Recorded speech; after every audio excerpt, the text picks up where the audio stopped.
구체적으로 슈타이너가 말하고 있는 예를 들면 발도르프 만약에 첫 학교에서 슈타이너가 실제로 선생님들을 가리키면서 만들었던 학교 첫 학교가 있을 거 아니에요. 거기서부터 계속 어쨌든 무언가는 이어져 왔을 거 아니에요. 무언가는 이어져 왔는데 실은 그것들을 포함하더라도 제가 말하고 싶은 요점은 뭐냐면 발도르프 교육이라고 하는 것의 본질은 그런 데 있지 않다는 거예요. 발도르프 교육의 본질은 여러분들이 여러분 자리에서 주제자로서 영성을 획득한 상태에서 뭘 하든지 간에 그건 답이다라는 거예요. 실제로 당근만 먹여야 되는데 딸기 좀 먹이면 어떠냔 말이에요. 쉽게 얘기하면.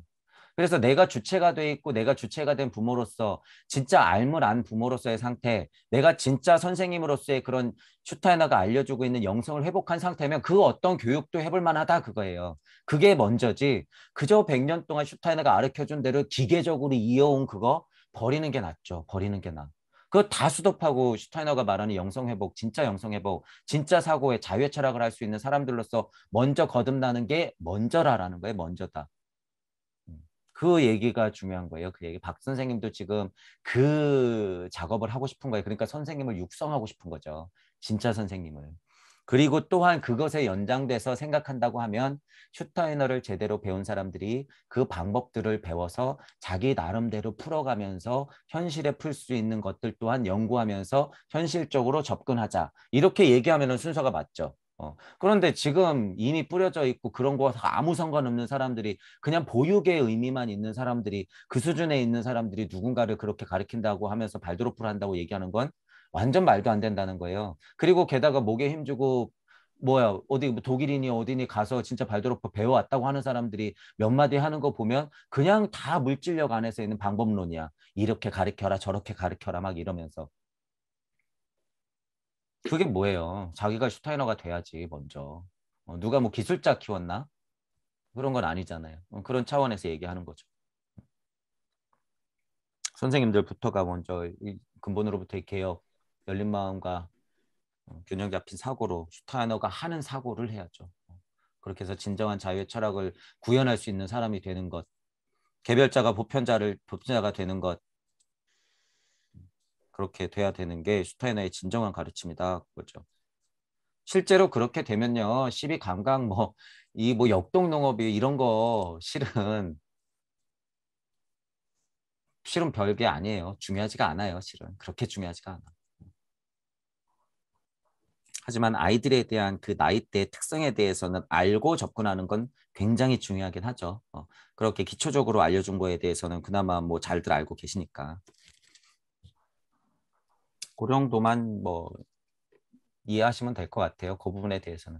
어떤 부분이 어떻게 잘못됐고 어떤 가르침은 어떻게 잘못됐고 요 방법은 요게 좀 틀렸고 할 차원의 문제가 아니에요. 지금은 그냥 스톱시켜야 돼. 진짜 발도르프를 평가한다고 하면. 그 와중에 제대로 된 선생님, 슈타이너를 정말 공부하고 싶은 선생님들, 그분들이 정말 소중한 분들인 거죠.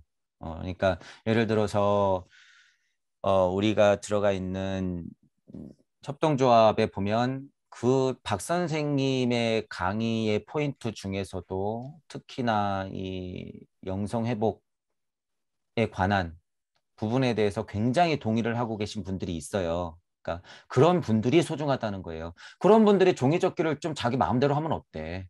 그런 분들이 애기 좋은 거, 뭐 그 제철에 나는 음식, 뭐 십이 감각이나 그런 영양학적으로 좀 틀어졌다 그래서 그분들이 뭐 독을 먹일 거야? 뭐 할 거야? 십이 감각에서 좀 벗어났다 그래서 그분들이 예를 들어서 이 발달 단계에서는 뭐 이런 걸 꼭 해야 되는데 그거 조금 실수했다고 그게 문제가 될까요? 아니라는 거예요. 그런 건. 그건 부차적인 거예요. 부차적인 거. 그래서 그런 게 먼저다라는 얘기를 말씀을 드려야 돼요. 선생님들한테. 지금 그런데 관심 있는 선생님들한테 자신감을 좀 줘야 돼요. 왜냐하면 이 가르침들이 쭉 하고 있을 때는 무언가 그 매뉴얼에 있으니까 그렇게만 해야 된다고 막 이 눌려 있어 선생님들이. 절대 그럴 필요 없어요. 아는 만큼 하면 되는 것이고 배우면 되는 것이고 자신감을 가져야죠. 본인을 믿고. 나는 다른 선생님들하고는 좀 다르구나라는 것을 확신시켜줘야 돼요. 그런 부분들을 저희들이 도와줘야죠. 그러면 그 선생님들 뭐라도 하는 게 얼마나 편하겠어요? 속이 편하겠어. 시간 투자라는 것을 꼭 그런 식으로 막 하는 게 아니라 진짜 본인이 시간 투자해야 될 부분을 할애를 하겠지, 효율적으로. 아, 이런 공부를 조금 더 해야 되는구나, 내가. 이렇게. 그렇게 됐으면 좋겠어요. 전혀 걱정 안 하셔도 돼요. 그런 건. 학교 내에서 휴대폰을 못 쓰게 한다 그래서 얘네들이 핸드폰 안 할 것도 아니고 바보 안 돼요. 절대로 바보 안 되고 이미 그런 세상에 살고 있기 때문에 진짜 족쇄를 채우고 핸드폰을 뺐더라도 그렇게는 안 돼. 그렇기 때문에 그런 건 전혀 걱정할 문제는 아니고 학교마다 그런 룰이 있는 것은 뭐 존중해야 된다고 생각하고 저는 근데 예를 들어서 전체적으로 그냥 휴대폰 사용을 우리 학교는 휴대폰 사용이라고 하는 것을 완전 부정합니다. 우리 학교는 그런 의미로 학교 내에서는 완전 휴대폰 사용을 금지합니다. 이러면 좀 문제가 있죠.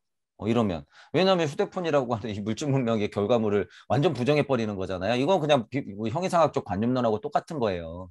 그러니까 그런 부분들을 걱정하시는 거잖아요. 근데 제가 보기에는 그런 차원은 아닌 것 같고 유학이나 유치기나 어쨌든 학교 내에서는 좀 자제하자는 의미로 그런 룰들이 있는 것 같은데 그 정도는 저도 뭐 동의하는 편이에요. 아이들한테 그거 계속 갖고 있게 할 수는 없잖아요.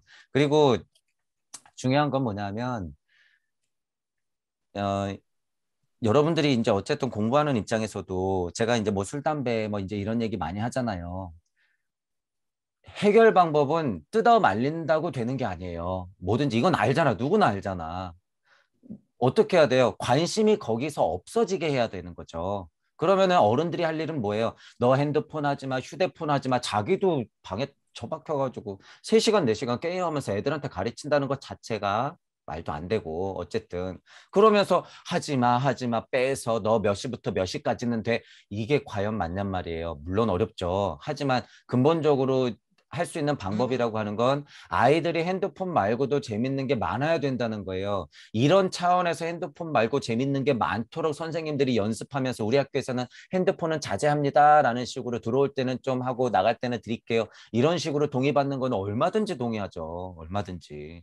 그거는 맞죠. 선생님들이 그럼 그거에서 고민할 거 아니야. 아, 저 핸드폰을 조금 힘드니까 어떤 거 재밌는 걸 만들어서 애들이 좀 핸드폰에서 벗어나게 할까? 게임이 아니라 실제 놀이에서 어떤 것들이 아이들이 호기심을 가지고 감각을 키우면서 흙을 만지고 산 냄새를 맡고 나뭇잎으로 뭐 이 놀잇감을 만들고 미술 작품을 만들어내면서 어떻게 아이들이 자연 친화적으로 무언가 상상력을 극대화시킬 수 있을까? 이런 고민을 하겠죠.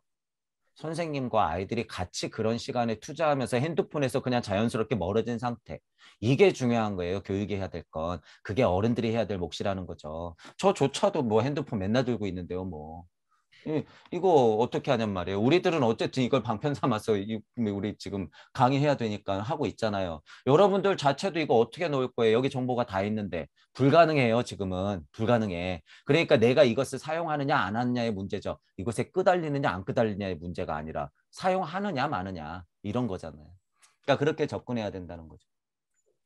그 정도 인지는 딴 학교는 모르겠지만 박 선생님 정도는 충분히 하고 계세요. 충분히. 특히나 교육적으로 봤을 때 박 선생님 애들 뜯어 말리는 거 이거 굉장히 부정적으로 생각해요. 저도 그래요. 똑같아. 애들을 왜 뜯어 말려? 뭐 낭떠러지에 떨어지겠다고 하면 말려야겠지만 애들은 정상인데 자기들이 만들어 놓은 관념 세상의 법칙들 애들을 갖다 들이미니까 얘는 무슨 정신적인 장애야. 얘는 무슨 뭐가 있어. 마음이 아픈 아이야. 갑자기 애들을 바보로 만들죠. 시간이 지나면 그냥 다 해결될 걸. 엄마들은 또 한술 더 뜨죠. 얘가 5살인데 왜 글씨를 못 읽을까요? 얘가 왜 몇 살인데 뭘 못할까요? 난리죠, 난리. 그런 엄마 마음이 애들 마음에 갖다 붙으면 어떻게 돼요? 불안이 더 증폭되죠, 아이들은. 내가 바본가? 엄마들 표정부터 드러나요, 그러면. 안쓰러워하고 뭐 이뻐하는 마음이지만 애들은 그걸 본능적으로 안단 말이에요. 아, 내가 뭔가 잘못하고 있구나. 이런 거를. 슈타이너가 얘기하고 싶은 건 이런 거예요, 이런 거. 근본적으로 그 본성이 남아있을 때 선생님들이 해야 될 것, 본성이 점점 깨지면서 사회성이 붙기 시작할 때 해줘야 될 것, 사회성이 발현되면서 사춘기가 지나서 성인으로 클 때 해야 될 것. 이래서 777, 7살, 14살, 21살. 이때까지는 뭔가 보살피고 가르쳐야 된다는 거 아니에요. 저도 거기에 동의하잖아요. 21살 전까지는 깨닫는 건 좀 어렵다는 거예요. 사회성에 들어가고 기초 지식이 있어야지 그때 깨닫는 거지. 그 전에 깨닫는 거는 운이 좋은 상태인 거죠. 그러니까 그런 면에서는 뭐 제가 슈타이너를 몰라도 777은 맞아요. 그 정도는. 그런 얘기 할 거 아니에요. 뻔하게 시비감각이든 뭐든 제가 아직 보지는 않았지만.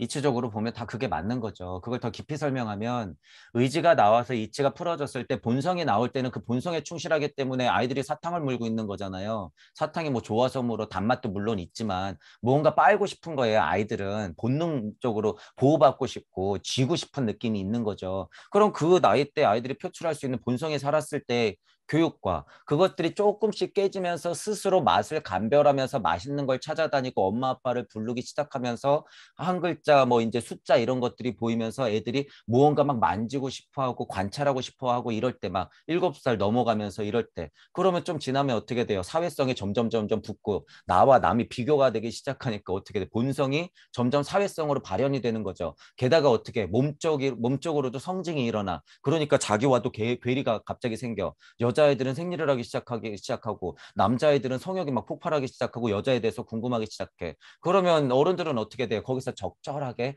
조절을 해줘야죠. 그건 안 돼! 이러면서 너 야한 거 봤지? 나쁜 놈이야! 이런 옛날 방식의 가르침은 이런 건 안 된다는 거예요. 아이들의 성징에 따라서 가르쳐줘야 되는 거 있죠. 그러니까 박 선생님도 얘기하는 게 성징에 따라서 조절해야 될 건 있지만 왜 우리 잣대를 들이대면서 얘는 맞고 얘는 틀리다고 얘기하냐. 맞죠, 그게. 왜 애들을 갖다가 우리 성인들의 사회적으로 만들어 놓은 규범에 애들을 재단을 해요. 그냥 잘 크고 있는 애들을. 그럴 필요 전혀 없다는 거죠. 너무 편식 안 하게 골고루 잘 먹이고 제철 음식 잘 뛰어놀게 만들면서 호기심 끓게 만들고 선생님들하고 관계 소원하지 않게 엄마 아빠한테 효도 잘하게 그냥 그 정도만 가르쳐 놓으면 애들은요 알아서 커 알아서 지나 보니까 그렇지 않아요? 어, 물질 세상에서 이제 살려면 자기 전공 정도는 있어야 되지만 지금 가만히 생각해 보면 저도 도대체 초중고등학교 때 배운 거 뭐 써먹었나 몰라요. 못 써먹고 있나 몰라. 물론 모든 배움이 기초가 되긴 했겠지만.